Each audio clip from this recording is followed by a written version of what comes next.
Sur Instagram, Denis Brogniart a rendu un hommage poignant à Roy Serrano, un membre de l'équipe de Koh Lanta aux Philippines, après l'annonce de son décès ce mercredi 12 mars 2025. Poiret Bodionekouté cet article dans un message bouleversant. Denis Brogniart annonce la mort d'un maillon essentiel de Koh Lanta 002.00. La 27e saison de Koh Lanta, dont les épreuves sont en partie créées par le père Fouras, est actuellement diffusée sur TF1 le mardi soir.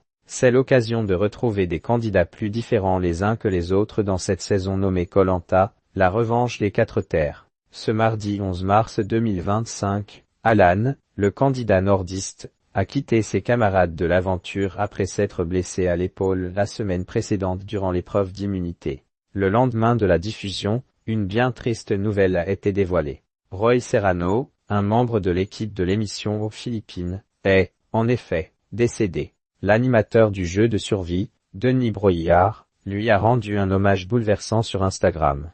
Roy Serrano, maillon essentiel de notre équipe Koh Lanta aux Philippines, nous a quittés. Très triste. Nous avions tissé des liens forts depuis de nombreuses années, a-t-il noté en légende de la publication, qu'il a partagée, faite par la société de production de Koh Lanta annonçant cette nouvelle. Roy Serrano, surnommé Conan, a visiblement marqué le journaliste de 57 ans. Un décès qui a touché beaucoup de monde. Qu'est donc la société de production de Koh Lanta, ALP Adventure Line Production, qui a annoncé ce triste décès sur Instagram.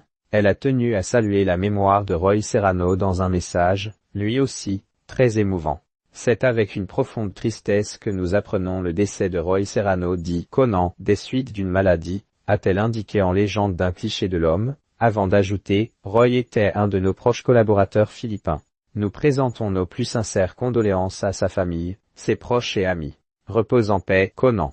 La société de production cinématographique et télévisuelle, Philippine Film Studio, Inc., a, elle, noté dans un post, c'est avec une profonde tristesse que nous annonçons le décès de notre cher collègue et ami, Roy Conan Serrano, qui a consacré 37 ans à notre société en tant que directeur de production respecté, avant d'ajouter, Roy n'était pas seulement un pilier de notre équipe de production, il était un mentor, un leader et une source d'inspiration pour tous ceux qui ont eu le privilège de travailler à ses côtés. Koh Lanta a perdu l'un de ses piliers, et ses proches un homme visiblement très apprécié et aimé.